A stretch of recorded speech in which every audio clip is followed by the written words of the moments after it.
Bismillahir Rahmanir Rahim. Hello, class. Now we are in the third part of your curriculum. Actually, the third part of the fourth chapter. So we study in the fourth chapter the relative masses of atoms and molecules, and this is the last part of it. This part, if the calculating reacting masses in simple proportions, calculation will not involve the mole concept, and all these three items are mainly for core. That doesn't mean the supplement are not responsible for that. They do. They have the responsibility to do all these things, and at least it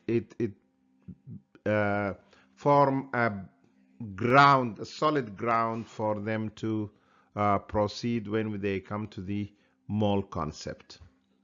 Let us go and see what is there.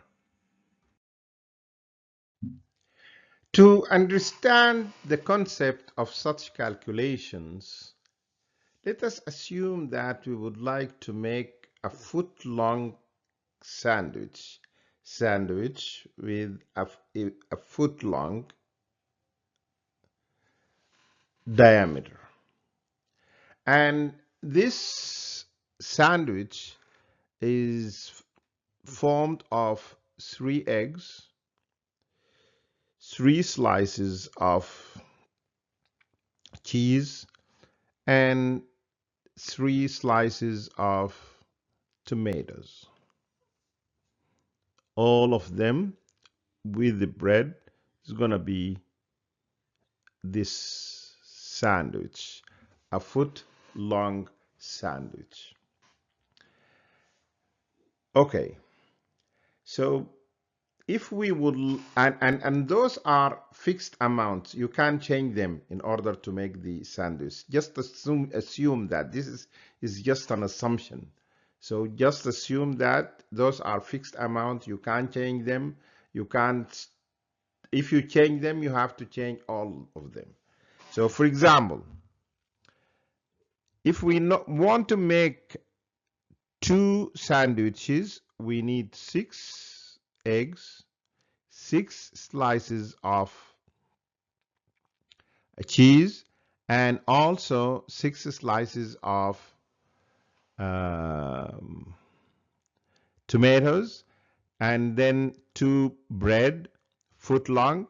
So we are going to have 2 sandwiches. 3, those should be 9, 9, 9, and 3.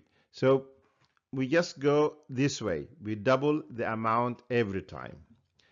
And this is going to have 1 sandwich, 2 sandwiches, 3 sandwiches, 4 sandwiches, and so on.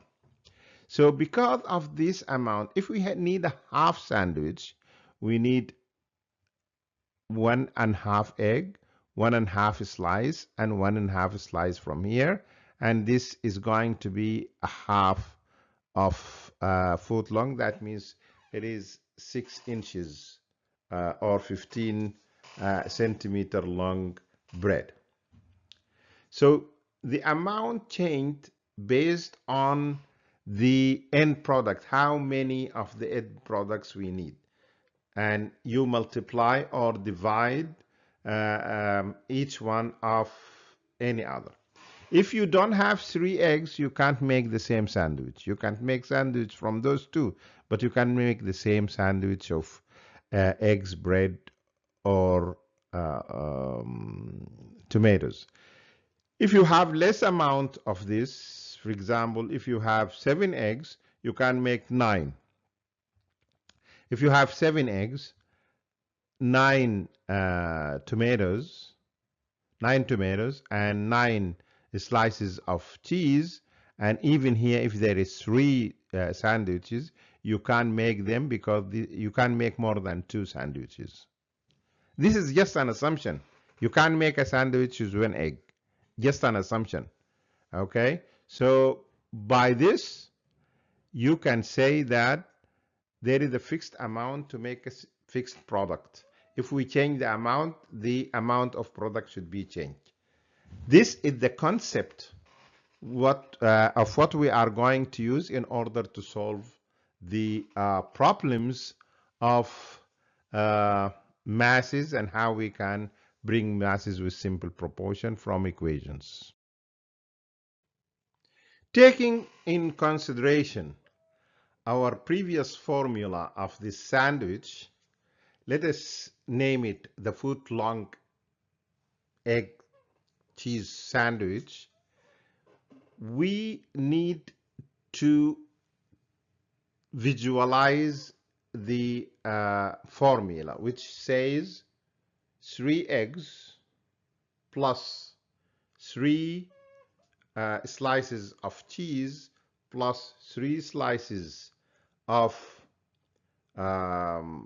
tomatoes plus 1 foot-long bread equal a foot-long sandwich of egg and cheese. Okay? This is our formula, and those are the ingredients that form this formula. We have the same concept to use when we try to solve the problems of masses with proportions, with simple proportions of reactants from equations. So we have our sandwich equation, and we have 5 steps protocol. If we follow this protocol, we can fulfill all our needs, and also we can do our math and also solve the whole problems. The first step is to determine the reactants and the product. Let us go to our sandwich, foot-long sandwich formula. We said eggs plus cheese plus egg plus cheese plus slices of plus tomato plus bread equal a foot-long one. So egg, cheese, and bread plus the tomato are the reactants, are the ingredients that make the foot-long sandwich. So those are called reactants. They react together to form the sandwich. Now, then you have to make the proper and balanced equation. This is step 2 in our protocol. That means if you have to have 3 eggs, 3 slices of cheese, 3 slices of tomatoes, 1 foot-long bread, then you make 1 sandwich of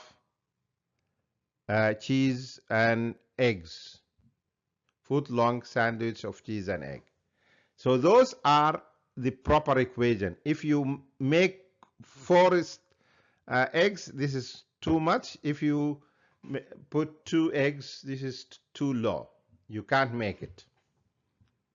Now, after that, then you determine the relative atomic mass of each element. This is number 3. And this is either given to you in the problem, or you have to pick it from the periodic table. Also, you have to determine the amount of any mass given in the problem. Then calculate, step 4 is to calculate how many 1 gram of substance A reactant or a product, make 1 gram of substance B, which may be the reactant or may be the product. Then multiply the required amount, this is number 5, by substance A, by the result of the other substance, which is B. By this, you are going to solve any problem. 5 steps protocol. And we are going to apply it here in order to apply this one, this five steps protocol, in order to solve all the problems.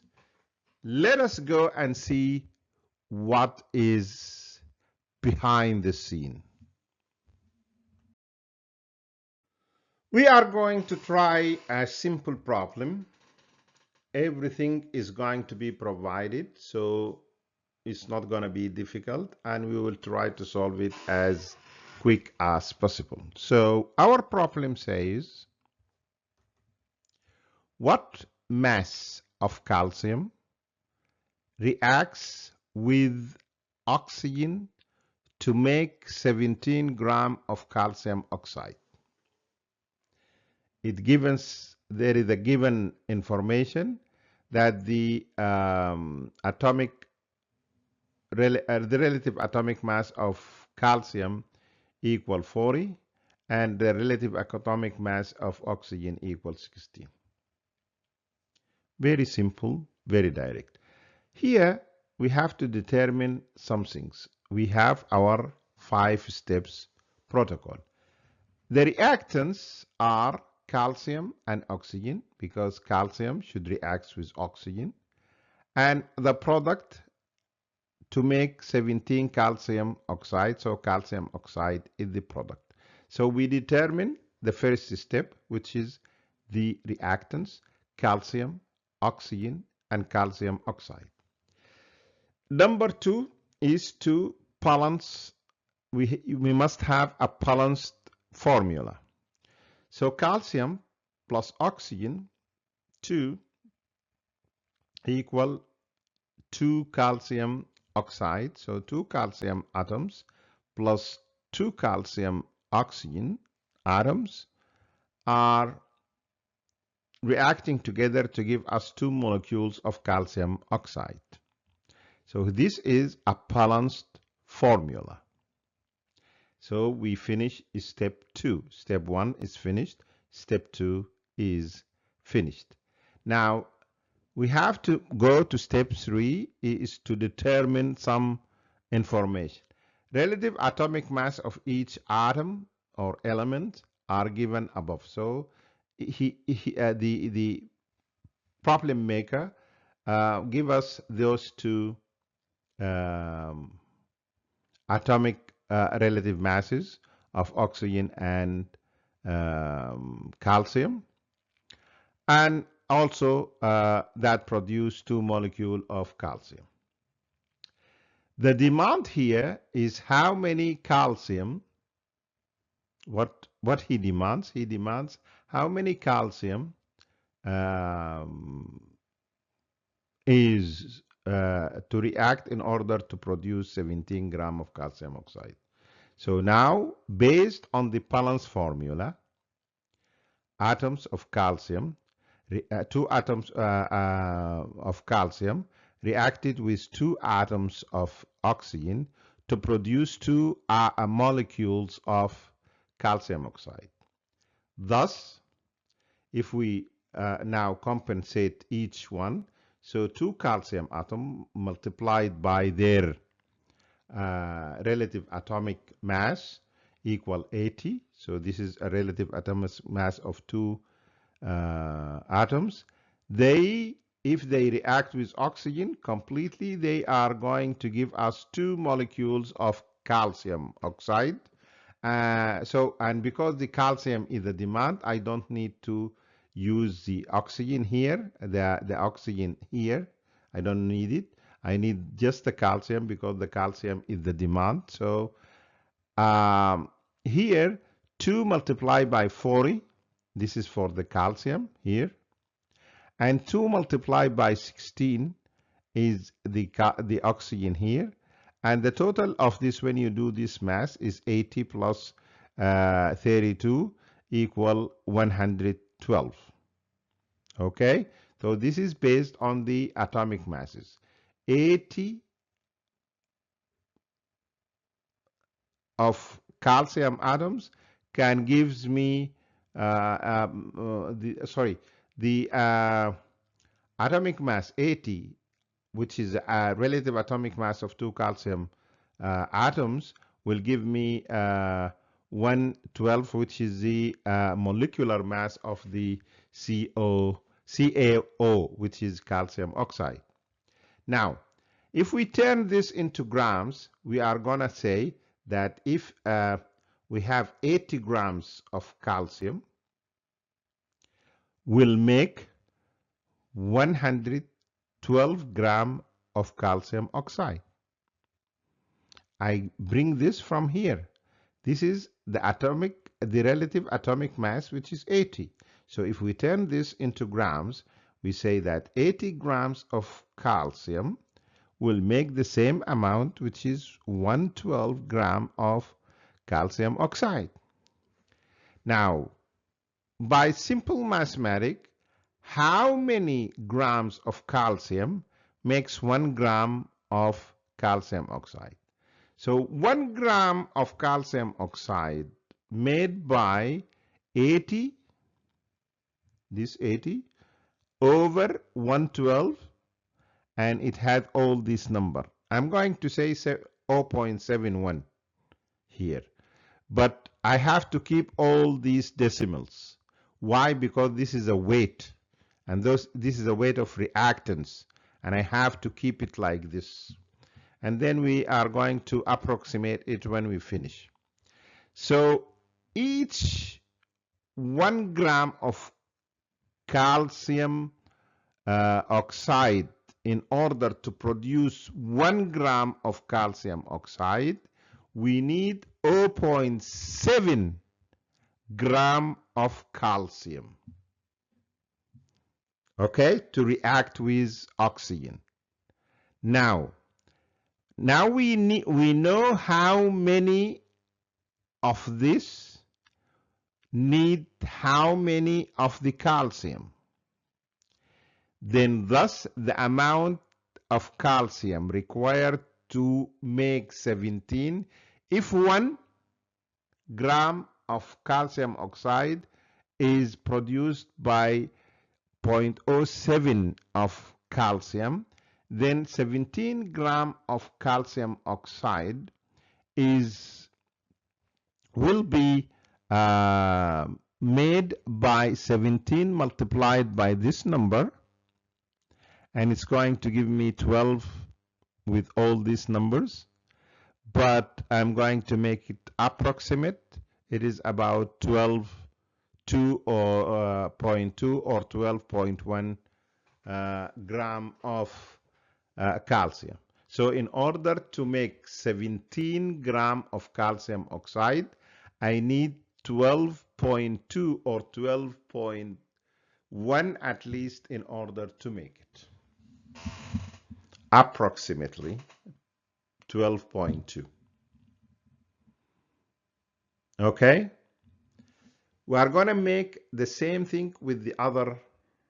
So just follow me and just follow the 5 steps protocol, and you are going to be pro in solving such mass or chemistry mass.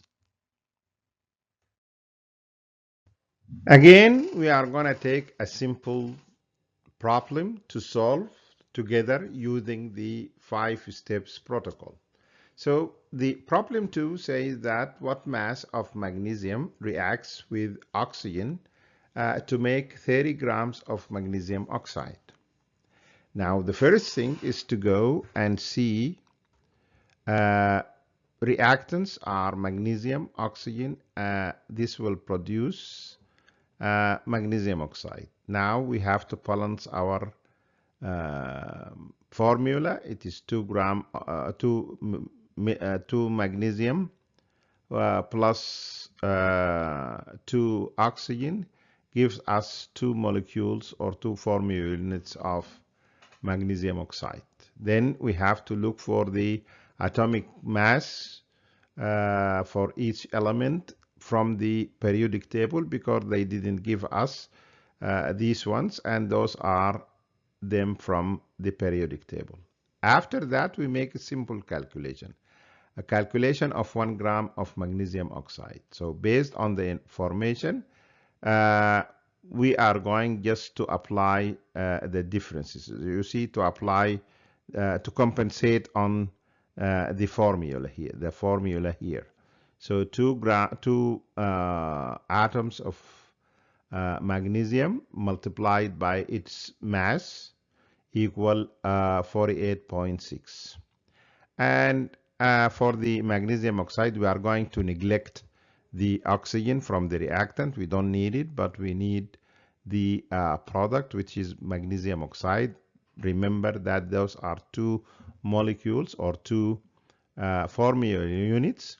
And here we have 2 multiplied by 24.3, which is like this one. It gives us 48.6. And 12 multiplied by 16 equal 32. So when we add 32 to this one, we are going to have 80.6. Now thus, if 48.6 of magnesium make 80.6 of magnesium oxide, now how many grams of magnesium make 1 gram of magnesium oxide?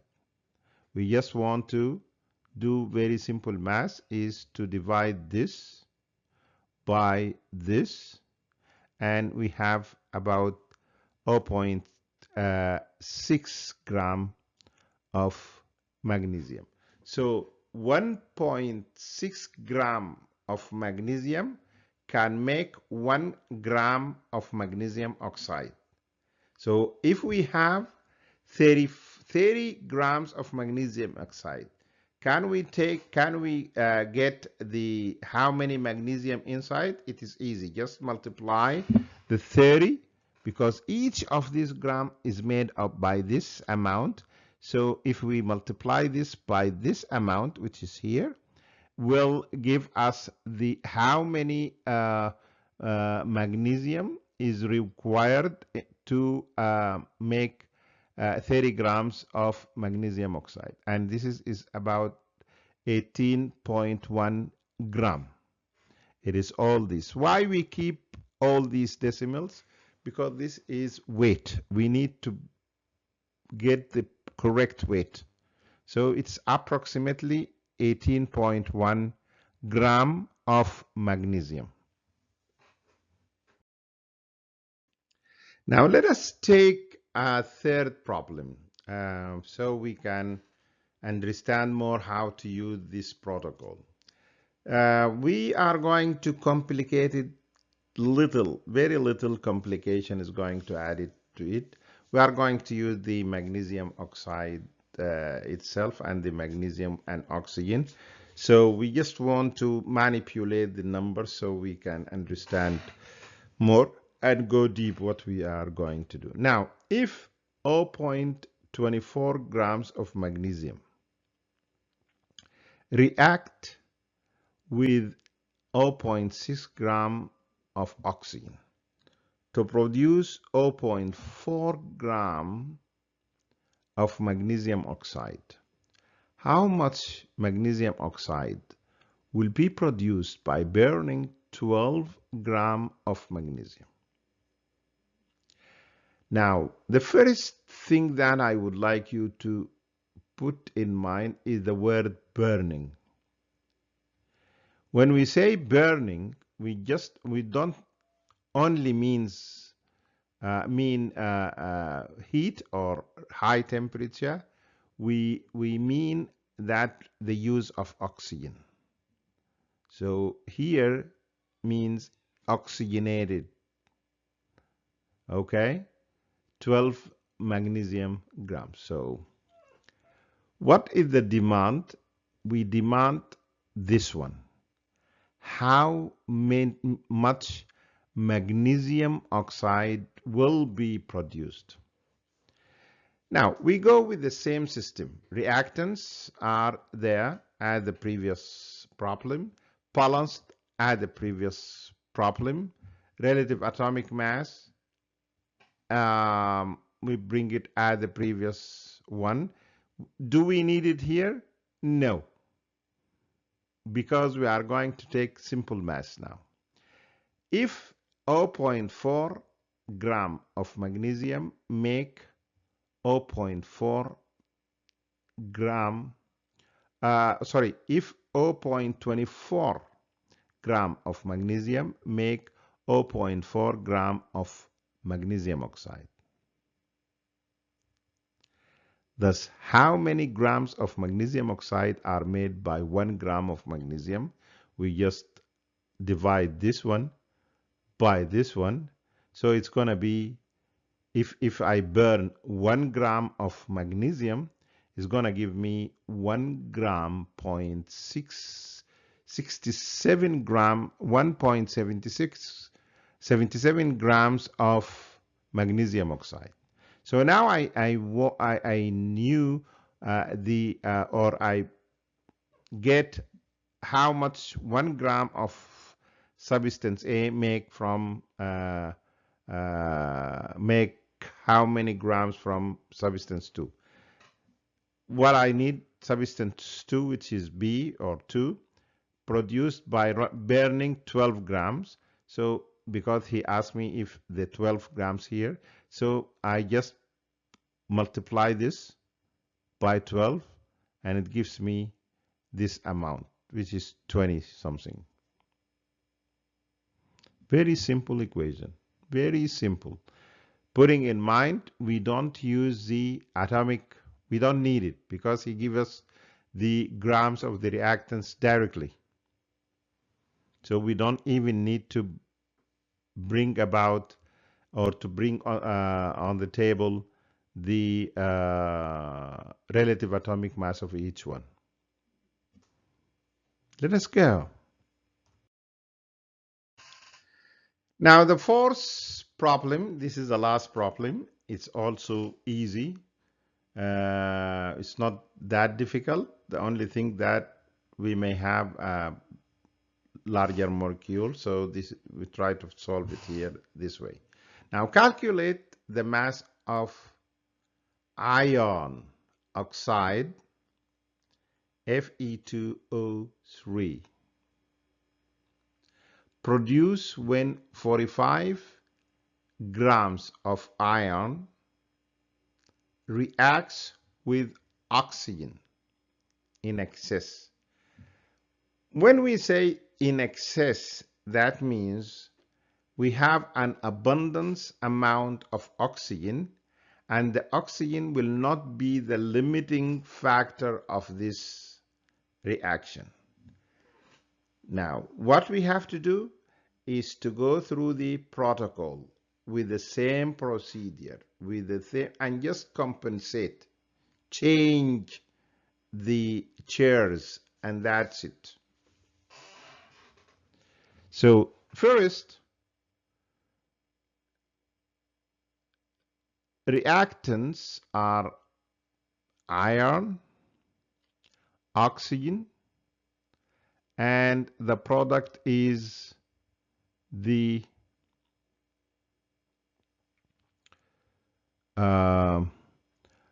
ferric oxide. Balance formula is 4 atoms of iron with 6 atoms of oxygen that give us 2 molecules or 2 formula units of iron oxide or ferric oxide. Relative atom mass of the elements, we go to the periodic table and we will see these amounts. Then after that, simple calculation as we do, and we come out with the same amount. See, just go and compensate. So for the 4 ferrous atom or ferric atoms, ferric ions actually, and here we say atoms for iron, it is 24, 224, and here the total of the ferric oxide is 320. And then if this make this, how many 1 gram how many ferric oxide produced by 1 gram of milk. We just say 320 over 224, and we give this amount. And then if we want to have the 25 iron, is going to multiply 25 by this one, and it gives us 64.3 approximately. Very simple if you just follow the 5-step protocol, and try do not miss any of the steps unless it is not necessary. You see, in the previous example, we don't need the relative atomic mass because he gives us all the units in, and we can compare those units together in grams, and that's it.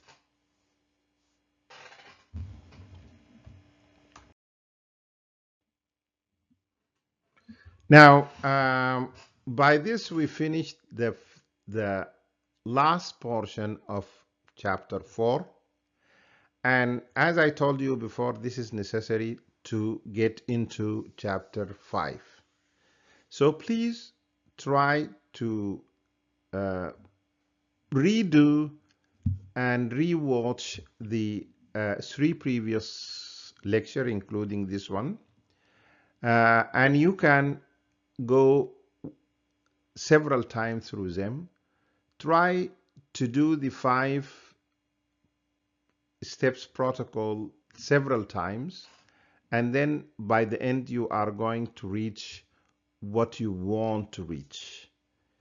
And when you master this part, you are easily you can easily understand the concept of mole. When we come to the chapter 5 from the next episode, the only thing that we can do first, as usual, we say that, okay, this is chapter 5. We are going to start with this for the core students and this for the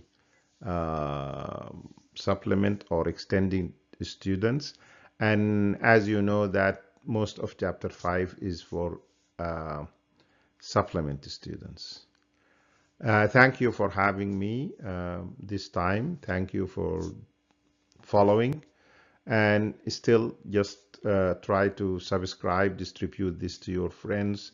If you have any problem, just write me in the comment below, and we can reach to I will reach you and try to solve your problem. Thank you and have a good day.